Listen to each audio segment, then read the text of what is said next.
Hello students, welcome in today's lecture.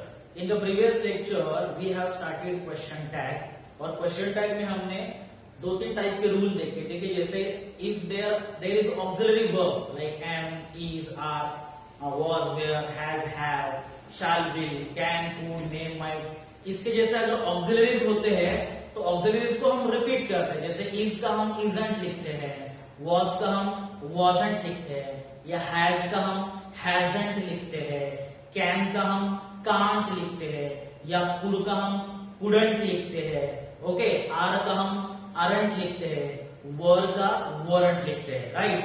तो इस तरह के रूल हमने देखे थे.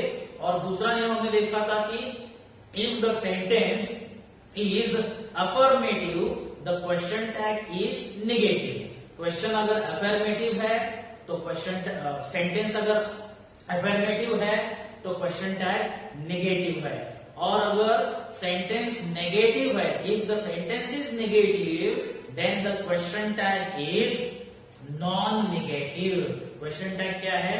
non-negative है. Keep in mind. ओके, तो ये रूल हमने देखा था. उसके बाद हमने देखा था कि जैसे अगर प्रेजेंट टेंस या पास्ट टेंस है, प्रेजेंट टेंस है तो हम डोंट या डजंट से क्वेश्चन टैग करते हैं, और अगर पास्ट टेंस है तो हम क्वेश्चन टैग में डिडंट लिखते हैं. इसके तीन एग्जांपल हमने देखे थे, जैसे कि Neha lives in Pune, Neha lives in Pune या Neha lives in Pune, LIVES, S लगा है इसलिए डजंट और नेहा का प्रोनाउन हम शी लिखते हैं. उसके बाद you found your pen, okay, you found your pen, found यहाँ पास्ट टेंस है इसलिए आएगा डिडंट, और जो यू है वो यू प्रोनाउन है, वो चेंज नहीं होगा. उसके बाद हमने लिखा था they keep the pets, they keep the pets, इसमें वर्ब है कीप, कीप प्रेजेंट टेंस में है इसीलिए क्वेश्चन टैग में हमें लिखना है डोंट, और दे जो प्रोनाउन है ये एज इट इज आएगा, क्योंकि क्वेश्चन टैग में हम प्रोनाउन ही लिखते हैं, ओके, नाउन नहीं लिखते. नाउन का जो सही प्रोनाउन आता है वही उसको हम लिखते हैं. उसके बाद वाले रूल में हम चलते हैं. उसके बाद अगर सेंटेंस में एम या मे, ओके, एम या मे या यूज टू या ought to होता है, अगर समझो ये लास्ट वाला तो बहुत कम बार आता है, लेकिन अगर ought to आता है तो वो रिपीट नहीं किया जाता. The repetition is not allowed. Okay, it is not repeated. Means am is not repeated, may is not repeated, used to is not repeated, और ought to is not repeated. उसके example हम देखते हैं, आपको समझ में आ जाएगा.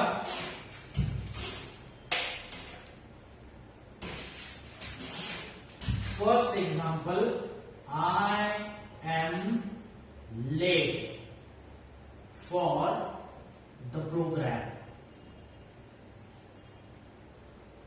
I am late for the program. अब देखिए इसमें am है, ओके, तो हमेशा की तरह हमें सेंटेंस लिखना है. जब भी आपको एग्जाम में सेंटेंस दिया जाएगा, सेंटेंस आपको रिपीट करना है. I am late for the program. I am late for the program. Comma देना है आपको, और कॉमा देने के बाद आपको क्वेश्चन टैग जो है एम, तो एम की जगह आएगा aren't. Keep in mind, aren't I, मतलब सेंटेंस में जब एम होता है, I am आता है, तो क्वेश्चन टैग आप क्या लिखेंगे? aren't I. Keep in mind, aren't I. और अगर इसमें नेगेटिव है, समझो अगर ये सेंटेंस नेगेटिव है कि I am not interested, I am not interested in this project, I am not interested in this project. अगर ऐसा सेंटेंस है तो बहुत स्टूडेंट मिस्टेक क्या करते हैं कि यहाँ ईडी आया है, ईडी आया है मतलब पास्ट टेंस आया है, और पास्ट टेंस आता है तो उसका मतलब वो समझते हैं कि यहाँ डिडंट लिखना है. नहीं, देखिए क्या आया है, I am not, negative sentence है, तो आप कहोगे एम अगर पॉजिटिव है, अफर्मेटिव है, तो उसका आरंट आएगा, और एम नॉट अगर नेगेटिव है तो उसका आर आएगा। नहीं, अगर आई एम नॉट है तो उसका क्वेश्चन टैग आएगा am I. Keep in mind, ये दो सेंटेंस, दो एग्जांपल को ध्यान में रखिए। ओके, आई एम आता है तो उसका आरंट आई आएगा, और आई एम नॉट इंटरेस्टेड मतलब आई एम नॉट आता है सेंटेंस में तो उसका क्वेश्चन टैग आएगा एम आई। समझ में आ रहा है आपको? आई थिंक आपको समझ में आ रहा है। नेक्स्ट एग्जांपल देखते हैं। और अब मैं क्या करता हूं कि सेंटेंस लिखने के बाद वो दूसरा सेंटेंस मतलब उसका आंसर रिपीट नहीं करता हूं, उसके आगे डायरेक्टली लिखता हूं। लेकिन जैसा मैंने डायरेक्टली लिखा है, देखिए ये आपका आंसर है, this is your answer. Okay, जैसे कि मैंने अभी सेंटेंस लिखा, उसके बाद आंसर लिखा। अब डायरेक्टली मैंने सेंटेंस लिखा और सेंटेंस के बाद आंसर लिखा। तो आपको एग्जाम में ऐसा सेंटेंस अगर दिया जाता है तो आपको आंसर इस तरह से लिखना है जैसे कि मैं लिख रहा हूं, this is answer, this is also your answer. ये आपको एग्जाम में दिया गया है, ये तो आपको पता ही है, एकदम सिंपल रूल है। उसके आगे का सेंटेंस देखते हैं। Neeta may be able to help. Neeta may be able to help.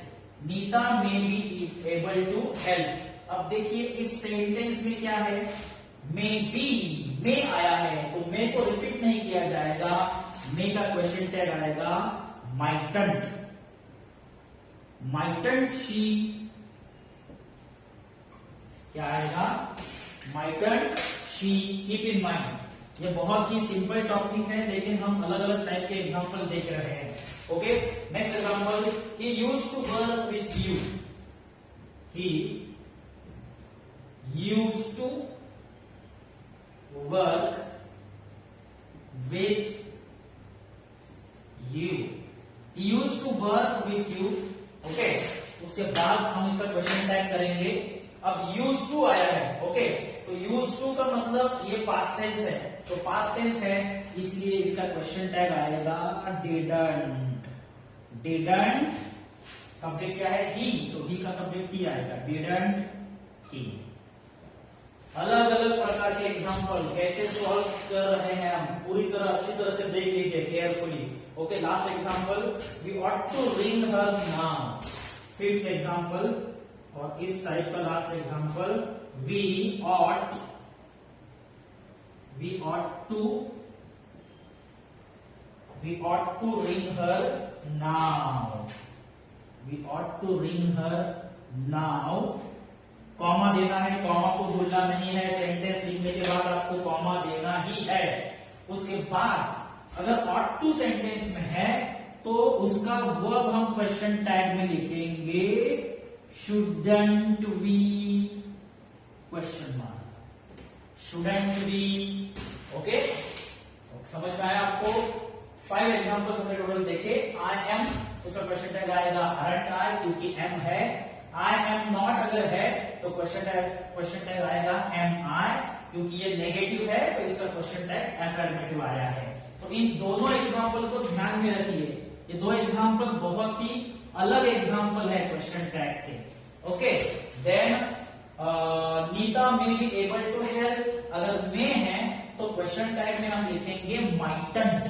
Okay, he used to work, अगर सेंटेंस में यूज्ड टू है तो क्वेश्चन टैग में हम लिखेंगे डिडंट क्योंकि ये पास्ट टेंस है इसलिए हम लिखेंगे didn't. And last example, we ought to ring her now, अगर ऑट टू आया है तो ऑट टू का हम लिखेंगे शुडंट। ओके, तो इस तरह से may, M, may, used to and ought to, इस रूल के एग्जांपल्स हमने सब देख लिए हैं। अब उसके आगे का जो रूल है अगर आपको लिखना है तो स्क्रीनशॉट निकाल लीजिए, मैं बाजू में हो जाता हूं। ओके, तो अब इसका जो अगला एग्जांपल है, अगले जो रूल्स है वो अगले रूल्स को हम देखते हैं। बहुत ही सिंपल टॉपिक है लेकिन क्वेश्चन टैग जो है, क्वेश्चन टैग का कोई भी एक आध एग्जांपल आपको आ सकता है लेकिन वो कौन से टाइप का आएगा या कौन से रूल का आएगा ये बता नहीं सकते, इसीलिए क्वेश्चन टैग के सभी रूल के सभी एग्जांपल आपको आने चाहिए। It is very simple topic, keep in mind, बहुत ही सिंपल टॉपिक है, लेकिन इसके वेरिएशंस बहुत है. There are so much variation, there are different kinds of examples. Okay, तो उसके आगे वाला रूल हम देखते हैं. अगर सेंटेंस में समवन, ओके, उसके बाद somebody,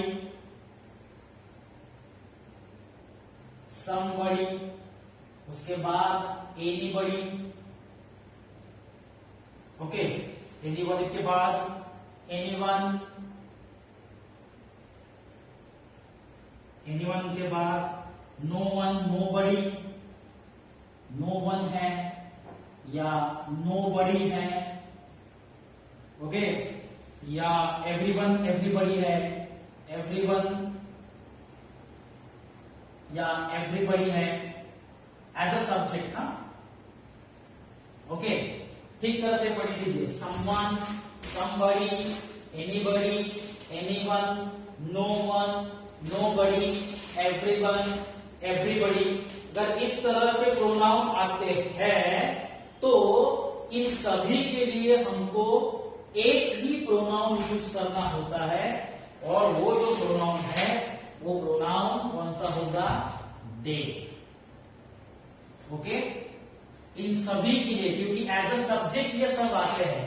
someone, somebody, anybody, anyone, no one, nobody, everyone, everybody.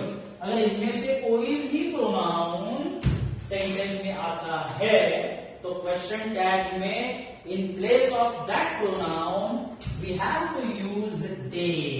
हमको क्या यूज करना है? they यूज करना है. उसका एग्जांपल देखते हैं.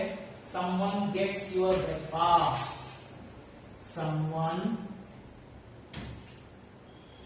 someone gets your breakfast, someone gets your breakfast. Okay, अब देखिए यहां समवन है तो दे यूज करना पड़ेगा. लेकिन आप बोलेंगे गेट्स, गेट्स कौन सा टेंस है? प्रेजेंट टेंस है, और गेट वर्ब है, और वर्ब को एस लगा है. तो बहुत स्टूडेंट लिखते हैं डजंट. डजंट दे कैसे आ सकता है? क्योंकि दे प्लूरल है और डजंट सिंगुलर है, इसलिए इसको हमें प्लूरल करना पड़ेगा. तो डजंट का प्लूरल क्या है? डोंट. और समवन का हम प्रोनाउन क्या लिखेंगे? दे. सो डजंट दे मत लिखिए, डजंट दे नहीं आएगा. भले यहां गेट्स को एस लगा है गेट को, लेकिन समवन का अगर हम दे लिखते हैं तो दे के पहले डजंट नहीं आएगा. Grammatically it is wrong. Don't आएगा क्योंकि डोंट प्लूरल है और दे भी प्लूरल है. Keep in mind. दूसरा एग्जांपल हम देखते हैं. No one question it,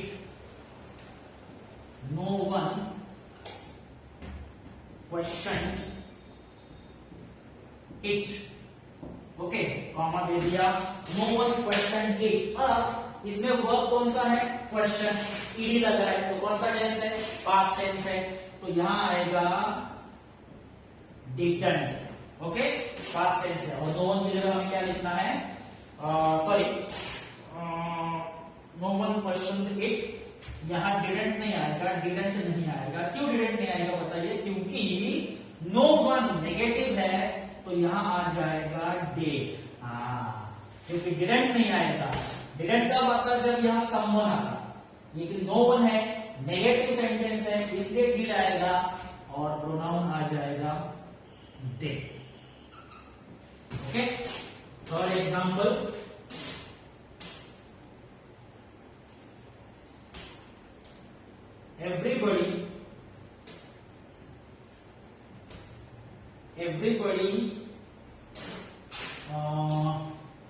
everybody knew that person. Okay, everybody knew that person. Okay, तो everybody knew that person. New है, न्यू मतलब कौन सा टेंस है? न्यू मतलब है पास्ट टेंस. तो पास्ट टेंस के लिए क्या आएगा? पास्ट टेंस के लिए आएगा डिडंट. ओके, और डिडंट के बाद एवरीबॉडी है तो उसका pronoun they. Okay, everybody new in उसका आएगा दे.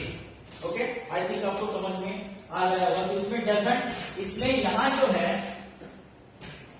जो है वो डजंट आएगा ही नहीं, या तो डिडंट आएगा, या तो डोंट आएगा, या तो वेरंट आएगा, या तो आरंट आएगा, क्योंकि दे जो है ये दे प्लुरल प्रोनाउन है, अनेक वचन त्याला आपण मराठीमध्ये बोलतो, है की नाही? अनेक वचनासाठी जे अनेक वचनाचे वर्ब्स आहेत, आर, वर, डोंट, डीड, ते वर्ब इकडे यूज होणार. ओके, तर मला वाटतं हा रूल तुम्हाला समजलेलं असेल. ओके, आणि निगेटिव्ह असेल तर निगेटिव्ह फॉर्म मध्ये क्वेश्चन टॅग नॉन निगेटिव्ह करायचं, आणि जर क्वेश्चन अफर्मेटिव्ह, सेंटेन्स अफर्मेटिव्ह असेल तर इकडे क्वेश्चन टैग नेगेटिव होना. ओके, तो ये रूल यहां खत्म होता है. उसके आगे का रूल हम देखते हैं. अब उसके आगे ही हम नेगेटिव के सेंटेंस को ही देखने वाले हैं, लेकिन अलग प्रकार के नेगेटिव. जैसे नो वन का हमने नेगेटिव देखा था, नो वन, नो बड़ी, नेवर. ओके, ये सब नेगेटिव फॉर्म्स है या नेगेटिव सेंटेंस इंडिकेट करने वाले हैं. ओके, इसके बाद हम जो रूल देखेंगे वो रूल हम नेगेटिव वाला ही देखने वाले थोड़ा बहुत. ओके, ठीक है. ओके, अब इसके बाद जैसे मैंने बोला था आपको कि नेगेटिव, ये जो रूल है specially negative form of sentence का रूल है. अगर सेंटेंस में इनमें से कोई भी वर्ड होता है, नाइदर, नो, नो वन या nobody, nothing. Okay, no one, nobody, nothing, no one repeat हो गया, नो बड़ी, नथिंग, स्कैर्सली, बेयरली, हार्डली. देखो ये तीन वर्ड को देखो, स्कैर्सली, बेयरली, हार्डली. आप बोलेंगे आप इसमें निगेटिव नहीं दिख रहा है, लेकिन अगर सेंटेंस में वर्ड आते हैं तो वो सेंटेंस नेगेटिव समझा जाता है, and it is treated as a negative sentence and it is followed as non negative tags. मतलब इनमें से कोई भी वर्ड अगर सेंटेंस में आता है तो उसका क्वेश्चन टैग नॉन नेगेटिव होगा, यानी कि पॉजिटिव होगा according to the verb in the sentence. Sentence में जैसा वर्ब होगा, कोई भी वर्ब ले लो, उस वर्ब का नॉन नेगेटिव मतलब पॉजिटिव फॉर्म क्वेश्चन टैग में लिखा जाएगा, क्योंकि सेंटेंस में अगर ये वर्ड्स है तो सेंटेंस को नेगेटिव समझा जाता है. इसका एग्जाम्पल हम देखते हैं. पहला example, no egg is added. First example, no egg is added. देखिए इसमें नो वर्ड आया है, ओनली नो. ये तो प्योरली निगेटिव है, तो इसका जो क्वेश्चन टैग होगा वो इज की जगह इजंट नहीं आएगा, ओनली इज आएगा. और एग है इसलिए एग का प्रोनाउन आएगा it. Is it, no egg is added, is it isn't नहीं आया, क्योंकि नो नेगेटिव सेंटेंस है, इसलिए नॉन नेगेटिव इज यहां आएगा. दूसरा एग्जांपल देखते हैं, nothing was done. Nothing was done. So nothing was done. उसके बाद वॉज है, देखो वॉज, तो आप बोलेंगे वॉज का वॉजंट लिखेंगे, नहीं, नथिंग नेगेटिव है इसलिए आएगा वॉज, और उसके लिए प्रोनाउन आएगा इट, बिकॉज नथिंग के लिए प्रोनाउन क्या है, इट. सो उसका क्वेश्चन टैग आएगा वॉज इट. ओके, तीसरा एग्जांपल हम देखते हैं. Third example, Neena hardly ever goes to party. Neena hardly ever goes to party. अब सेंटेंस को देखिए ध्यान से. अगर ध्यान से हम देखेंगे तो आपको पता चलेगा कि आप बोलेंगे नेगेटिव नहीं है, लेकिन हार्डली वर्ड आया है. हार्डली वर्ड आया है इसलिए नेगेटिव हो गया. गोज इसमें वर्ब है, तो गोज मतलब प्रेजेंट टेंस का, डजंट. सो डजंट हम नहीं लिखेंगे, यहां लिखेंगे डज. डज क्यों लिखा, गोज आया था इसलिए यहां लिखा डज. और डजंट क्यों नहीं लिखा, क्योंकि हार्डली है तो नेगेटिव सेंटेंस हो गया, इसलिए नॉन नेगेटिव लिखना पड़ेगा डज. और नीना का प्रोनाउन आएगा she. So does she. Okay, देखिए अलग अलग टाइप के एग्जांपल को हमने कैसे, मतलब ये टोटली नेगेटिव सेंटेंस का रूल है. अगर सेंटेंस नेगेटिव है तो क्वेश्चन टैग नॉन नेगेटिव आएगा। ओके, उसके बाद अगर सेंटेंस में लेट्स होता है, ओके, तो लेट्स अगर होता है तो उसका क्वेश्चन टैग कैसे करना होता है उसके बारे में हम देखेंगे। लेट्स, ओके, सो अगर हमने एग्जांपल लिया लेट्स गो टू पार्टी, ऐसा एग्जांपल लिया, तो लेट्स है इसीलिए हम इसका क्वेश्चन टैग करेंगे शैल बी। लेट्स है इसलिए क्वेश्चन टैग क्या आएगा, शैल बी। नीट समझून घ्या, एकदम सोपा है। दूसरा एग्जांपल देखते हैं, अगर लेट्स की जगह लेट अस आता है, okay, let us have a dinner, अगर ऐसा क्वेश्चन आता है उस समय भी आप लेट अस मतलब लेट्स और लेट्स मतलब लेट अस, इसका शॉर्ट फॉर्म है, कॉन्ट्रैक्टेड फॉर्म लेट्स है, तो उसका भी क्वेश्चन टैग क्या आएगा, shall be. Okay, so let's आता है तो शैल बी और लेटस आता है तो भी शैल बी। और अगर नेगेटिव सेंटेंस है तो नेगेटिव सेंटेंस का नॉन नेगेटिव क्वेश्चन टैग हो गया है। तो ये पूरा देख लीजिए, इसका स्क्रीनशॉट निकाल लीजिए और आपको नोटबुक में ये सब लिखना है। ओके, अब इसके बाद हम लास्ट वाला रूल देखेंगे, एकदम लास्ट वाला रूल।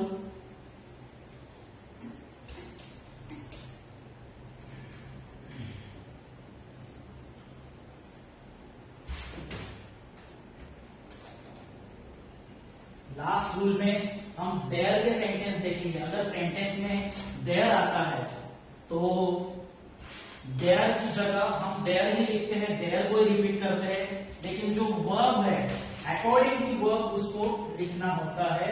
अगर सेंटेंस अफर्मेटिव है तो क्वेश्चन टैग हमेशा की तरह नॉन नेगेटिव आएगा, और अगर क्वेश्चन नेगेटिव है तो क्वेश्चन टैग अफर्मेटिव आएगा। Okay, so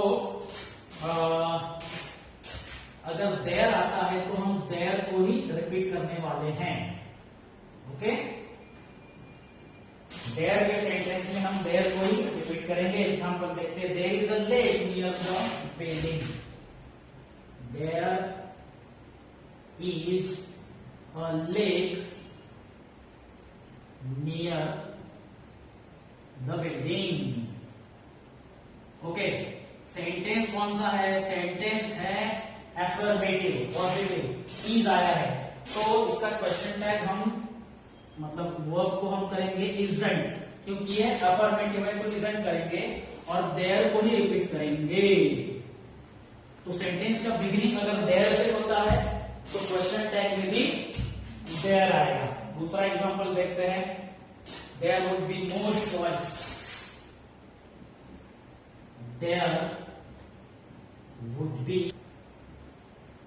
more choice, there would be more choice। अब सेंटेंस में would लिखा है, ओके, तो would का क्या होगा, wouldn't, would का होगा wouldn't, और there है तो there को ही रिपीट करेंगे, THERE, there। Okay, third example, there are no one in the class or classroom, there are no one in the classroom। Okay, अब there are no one in the classroom, देखिए यहां are आया है तो are का aren't नहीं आएगा, are का आएगा आर और there का there ही आएगा, आर there। ओके, और last example,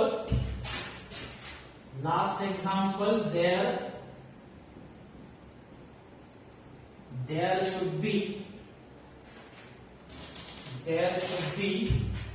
some discipline, so there should be some discipline। Okay, तो डिसिप्लिन शुड आया है तो शुड का क्या होगा, शुडंट, शुड का होगा शुडंट और देयर का हम देयर ही लिखेंगे।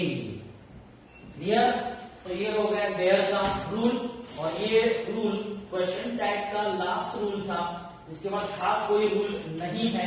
तो क्वेश्चन टैग के सभी रूल जो है वो सभी रूल हमने अब कंप्लीट किए हैं।